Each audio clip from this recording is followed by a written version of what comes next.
Over the last few sessions, we've discussed whether companies should have responsibilities to respect or even protect human rights. And indeed, that's the opening and an ongoing conversation that we are going to have.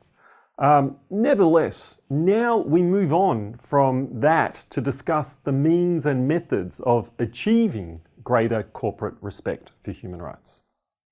We've already introduced you to the institutions that are the loci for conversations and regulation of businesses' human rights responsibilities.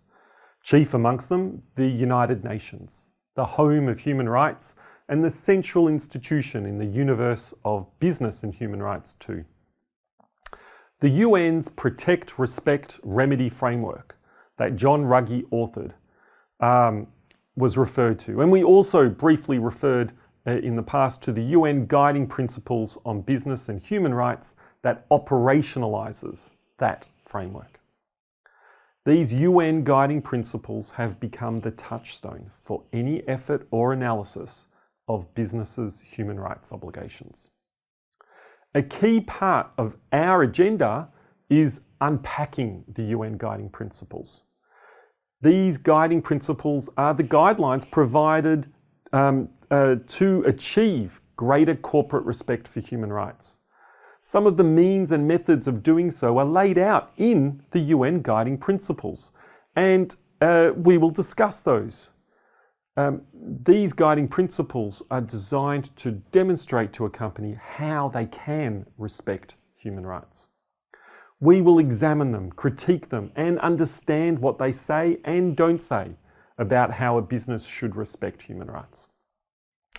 At this preliminary stage, I'd like to highlight just a few general observations about the UN Guiding Principles, or the UNGPs, as they're sometimes referred to. Ruggie definitely takes the perspective of prevention is better than cure, but cure there must be. Of the means the UNGPs referred to, chief among them is that companies should adopt preventative measures, educate themselves about human rights and their company's impacts on them, and do what's reasonable to ameliorate those impacts, to ensure that human rights are protected. Human rights due diligence and human rights risk assessments should be part and parcel of a modern business's standard operating procedure. Just as a company would do their legal and financial due diligence before entering into a contract, let's say to buy a gold mine, so too should that company also do a review of the human rights impact of that mine and the proposed purchase of it. This is human rights due diligence. It co-opts a business idea of conducting due diligence and co-opts it into the realm of human rights. Fascinating development and not without controversy. This notion of human rights due diligence has in recent years evolved further from a voluntary company-based activity to something legislated for by national governments. Mandatory human rights due diligence laws are now present in dozens of countries. An example, Australia's Modern Slavery Act. We will discuss that more in a later session when we discuss judicial legal mechanisms to hold companies accountable for their human rights impacts. Fact is, there's a range of methods and means to achieve greater corporate respect for human rights. We really want to explore those methods. Broadly speaking, we can group the means of corporate human rights accountability into broad categories: judicial and non-judicial, legal and non-legal mechanisms. Next time, we'll focus on the judicial mechanisms, and the following, the non-judicial or the non-legal mechanisms. All are encompassed and referred to in the guiding principles. The guiding principles acknowledge the diversity of these pathways and really take an all of the above approach. They don't seek to legitimize one approach over the other, and the fact is, which method is best suited to a particular situation or corporate context may well be context specific. How large is the company? What resources and capacity does the company have? What types of rights abuses do we think are implicated here? Just how do we achieve greater corporate respect for human rights? May be context specific. And the all of the above approach may be the right way. One means of achieving greater corporate respect for human rights and a hallmark of the UNGPs is to set standards. And I don't want you to overlook this element of the UNGPs, or more broadly, the governance of businesses' human rights responsibilities. Setting standards, even when there's no enforcement or accountability methods, is still arguably forward progress. Think about it a little differently.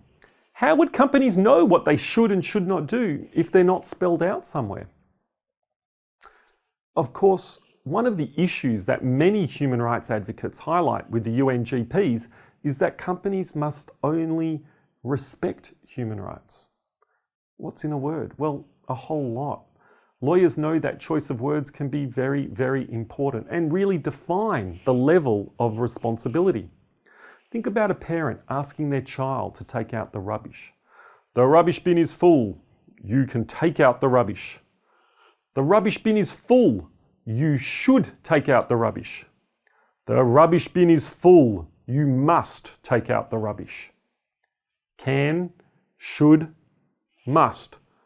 Only one of those creates a binding requirement to take out the bin. Must. Similarly, with the UN Protect, Respect, Remedy framework, remember that lies at the heart of the UN guiding principles, it is states that must protect. Companies should respect. So while there are standards encompassed in the UNGPs, are they calibrated correctly? Have the UNGPs set the bar too low?